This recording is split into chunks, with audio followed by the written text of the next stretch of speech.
to Off the Page, the show where we talk with Colorado authors to get the story behind the story. My name is Stacy McKenzie, a librarian here at Mamie Dowd Eisenhower Public Library in Broomfield. I am so happy to have Charlotte Havey here today, author of the book Shep, the Turnpike Dog. Charlotte, thank you so much for being here today. Thank you for having me.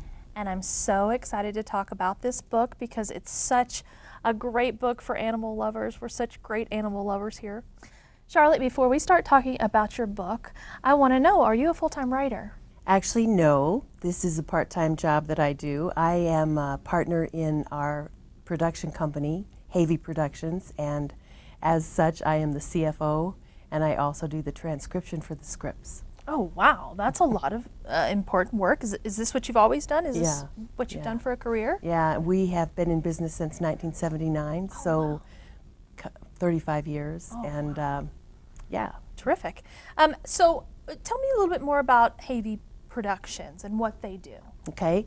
It is a film production company, family business. Jim Havey's my husband, and we just 2 years ago included our daughter on the staff, Alicia Havey. And we have another partner in the business named Nathan Church, and we have a studio in Lodo near Coors Field, and we do documentary films on Colorado history. And we've got one of them here, of course, of Broomfield. Tell me a little bit about this documentary. Okay. In 2010, Broomfield, the county and city, turned 50 years old, and we were hired to do a production for their big gala celebrating the anniversary. And actually doing research for this film is when I first learned about Shep. What made you decide to write a book about Shep? Well, I am a dog lover myself, and it just struck a chord with me about this amazing stray dog that gets adopted and lives in a toll booth for 14 years.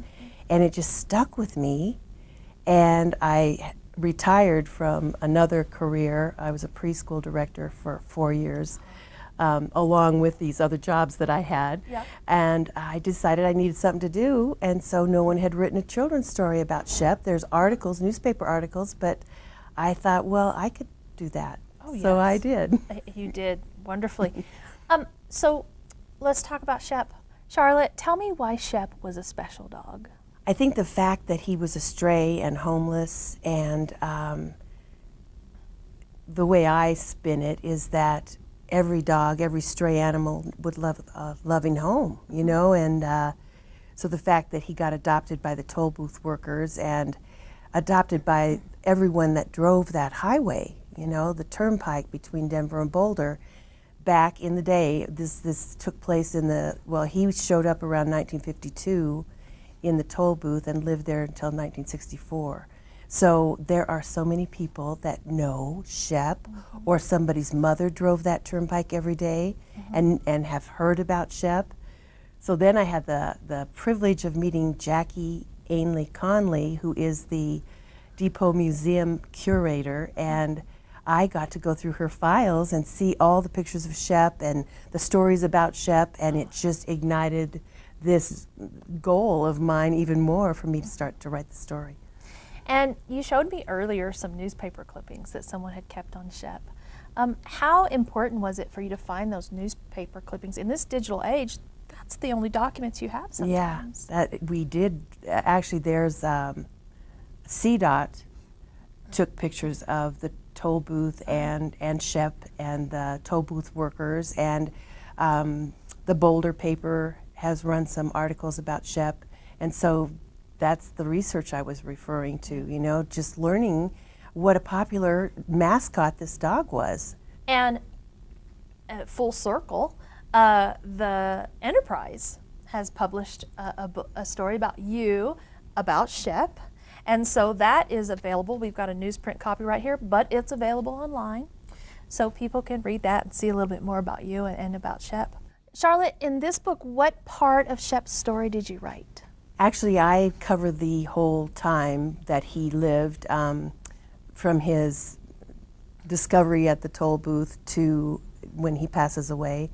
I added a beginning and an end just because I needed it to tug at your heart a little bit more. So I added a part about a child playing in a grandma's basement, and he finds an old worn dog collar, and he runs upstairs to grandma and says, "What's this about? Does it have a story?" And she says, "Yes, it does," and ends up taking the boy to the Depot Museum and shows him Shep's grave that was relocated there in 2009. At first he was buried along the Highway 36, and they changed the configuration of the road, and Shep's grave had to be moved to a safe location, and the whole town came together, the whole Broomfield community, county, everybody came together to make that happen. And so that's his final resting place now, which is a perfect draw to the museum. And yeah. So this is a children's book, but we deal with Shep passing away in that. What were your struggles with writing that, and what made you decide to go with the direction you did? This is a great story, because when I started writing the book, it was from the point of view of Dr. Clyde Bruner, who was the veterinarian in Broomfield that donated his services all of Shep's life, putting Shep to sleep. And Shep going up to heaven and waking up in heaven and realizing that he was a dog and he had a story to tell. And I ran that by a few people, and they said, "This is way too dark." I would close the book before I read the second page to my child, and so revision. So after several other drafts, I came up with kind of a different concept, with the grandma and the collar and that sort of thing. Yeah. And so that's a lesson for new writers about feedback and letting people get a taste of what you've got and finding out about that. That's a good one. Yeah.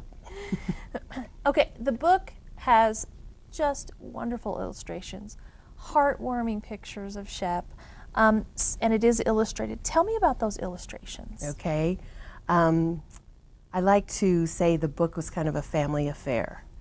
In our family, we set New Year's goals every year, and when I decided to take on this project, my New Year's goal for 3 years was to get this published.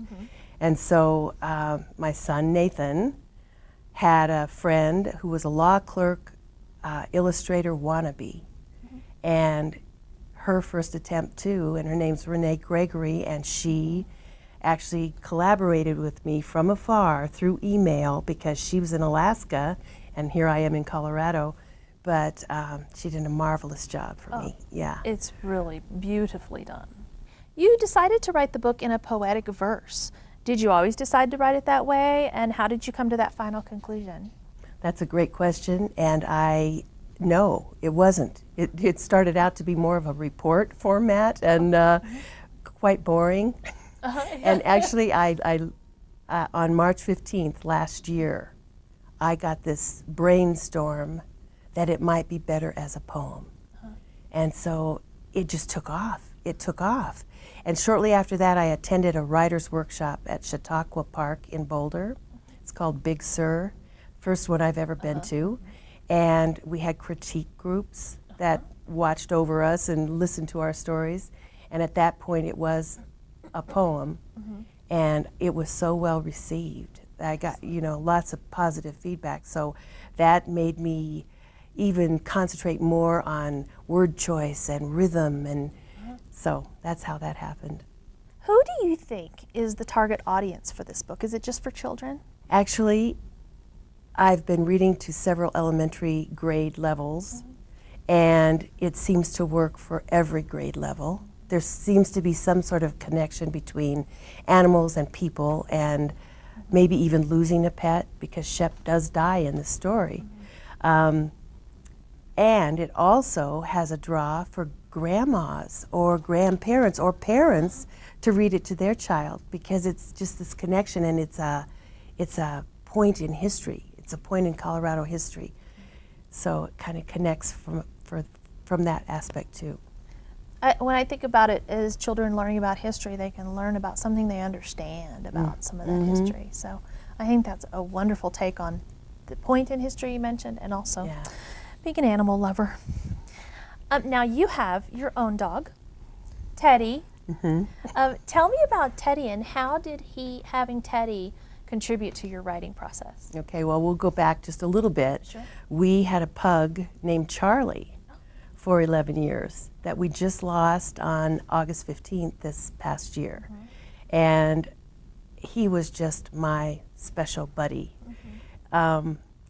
So I wasn't going to get another dog for a while. I needed to just recover from Charlie and all that. Next thing I know, I think within 3 weeks, we had adopted a golden doodle named Teddy. And a golden doodle is a golden retriever and a poodle mix. And we got a mini, so this guy is only supposed to be between 24 and 30 pounds. But he's very agile and very athletic. Most recently, we found him on the middle of the dining room table. That's exciting. Yes, and he also likes heights, so he sleeps on the back of the couch. But he is just a joy. And he's 10 months old now, and so we walk every day because a tired puppy is a good puppy. Yes. And so he, just his antics and Charlie's antics too, I think that just touched my heart. The unconditional love that an animal will give you. They always are in good moods, no matter what your mood is. And I could just relate that to how Shep must have felt when he was adopted and was so loved by so many people. And you were a teacher too. How did being a teacher for small children help you with the book? I started out as a classroom volunteer in my children's school, South Lakewood Elementary. Then I was a paraprofessional, and I got this idea that I might want to teach. And so I actually went back to college. I graduated from college when I was 54 years old, and I got a job at South Lakewood being a gifted and talented teacher. So I got to be like a one-room schoolhouse teacher, kindergarten through 6th grade, and I did reading and writing. I loved it. It was awesome. And then I taught 2nd grade for a year, and then we built a home in Westcliff, and they have just a little newspaper, not even a stoplight in that community. It's a beautiful valley. But there was an ad for a preschool director, and I thought, well, I'll just apply for that, and I got the job. There you go. So I did that for 4 years. Wow. How did all of those experiences with the little ones help you to write this book? I think I connect with children in a special way. It's easy for me to tell stories and be silly, and I think that has something to do with it. Yes. There's like a magnetism that I have. I couldn't go to the grocery store in Westcliff because they would come running up to me and say, "Mrs. Havey," and grab my knees, and it's very touching. That's what it's about, really, isn't it? Yeah. yeah. That's what we like. We like them to like us. Charlotte, for aspiring writers, tell us about your process. Maybe you could help some people. I typed on a computer. I was telling this to my elementary students yesterday, and so I could just say, "Save draft 1." Save draft 2, and then I could review the drafts easily. I can't imagine writing a book out by hand in this day and age. And there were many revisions. This was a 3.5-year project for me. So, word choice, and I would actually have to sit down and do nothing else but write. Just clear my desk, clear my mind, and say, "You are going to write today for a couple of hours at least." And sometimes that would, I'd get so into it. It was 4 hours before I even looked up, so that's kind of the process that happened for me. So it did take work and focus, and it just doesn't all just fall into place every time. No. And then the illustrator fell in love and moved to Sweden. Oh. So then our communication was even further, continent to continent, and so we started Skyping. And so she could actually hold up the illustrations and show me, and she chose watercolor, which this is not by the computer. She painted them. And so it was, tedious and a long process. But And edits and revisions to that mean all starting from scratch. yeah. Wow, so there's a lot of technology involved with this little book here. Yeah. Wonderful. When people read this book, Charlotte, what message would you like them to take away with them? It's a time in history, Colorado history, it tugs at your heart about how people can love animals so much and animals can love people back. And I'd also want to guarantee that Shep's legacy lives on. Could Shep's story happen today? I think it probably happens all the time. You know, I'm sure. I went to the Dumb Friends League between Charlie and Teddy, and I could have adopted 150 dogs. You know, because they just, it was so sad to me that they didn't have a home. Yeah. Yeah. And you have a website. What can people find when they visit your website? They can find an event tab listing all the upcoming events. There is a tab about Shep. There are critiques of the book from people. And there's information about me. I am a Colorado native. I was born in Greeley. So that sort of thing. And if someone is interested in having you come read the book to their group, you mentioned you read to groups, can they contact you through that website? Yes. Great, wonderful. And really important, again, with the modern technology that we have, that Shep would have never gotten to experience in his life, Shep has a Facebook page. Yes. And that is Shep, the Turnpike Dog, is how we find that page. Yeah, I believe it's Broomfield Turnpike Dog. Oh, yeah. Shep, Broomfield Turnpike Dog. Okay, so we can all find that. And what types of things are on Shep's page? People visiting the graves, photographs, the grave, photographs of children, discovering Shep's grave. And the grave is located next to the museum. Okay. The museum does not charge an entry fee, so you could make a day of going through the museum and seeing all the actual photographs of Shep and then going and visiting his grave. If a person is interested in learning more about Shep, what can they do? I would say, once again, visit the museum, visit his Facebook page. I even have a tab on my website about Shep.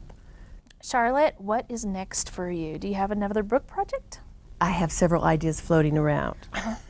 I have a manuscript started called Life Through Charlie's Paws. And I need to just make sure I'm recovered from losing him before I finish that one. And then I was walking Teddy in the neighborhood, and a lady came out to exclaim over Teddy and how cute he was, and a very large black cat walked up. And I said, "Who's this?" And she said, "It's Jax with 2 X's. Oh. And I said, "Well, he looks well fed." And she said, "Jax disappeared in February and was gone for 45 days. And they mourned him. They thought he was gone forever. Late one night, they hear this meowing, and it's Jax, who came back, very scruffy, thin, but he came home." So that got me going about where did he go for 45 days. I could make such a story about Jax is back. I love that. Yeah. I don't think anybody, especially children, gets tired of animal and pet stories. What is it about animals that we just are drawn to, and especially children? I'm pretty sure it's the unconditional love that animals give us. They are always in a good mood. They just are so happy to see us. They want to be with us all the time. They love us, I think that has something to do with it. And they need us. They need us, that's one. Let's talk a little bit about Havey Productions. Exciting stuff being a film production company. Are there more projects in the works for Havey Production? Yes, thank you for asking. We are working on a water film right now called The Great Divide, and it's about Colorado water. It should be released in 2015. Okay. We're just now in the scripting process and the traveling around the state photographing. So it's pretty exciting. Water's talked about a lot here in Colorado. Why did you decide it needed a documentary? It's a subject that we all need to take a look at. And the timing is just about perfect right now because all these people moving to the Front Range is putting a real strain on our resource. And, we have to collaborate and work together, West western slope, eastern slope, in order to find the solutions that we can use to, make this all work for us. Because we need water. Yeah. That's it.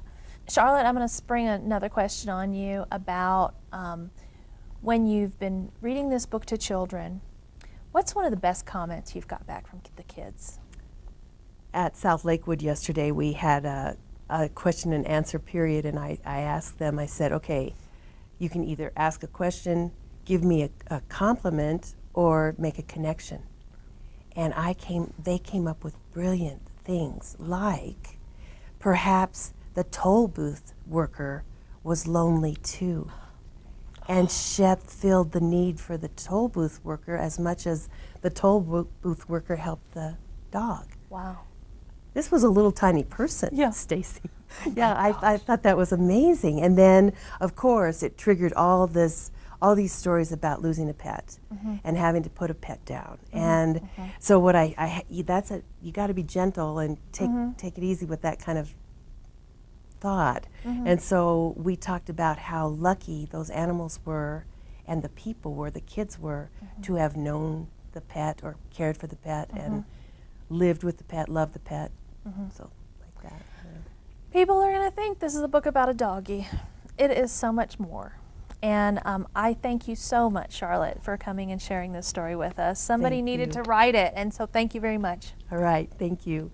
I'd like to thank Charlotte Havey for being on the show today and bringing us her book, Shep, the Turnpike Dog. Check your library for this and other books that we've talked about on the show, and join us next time for more on Off the Page.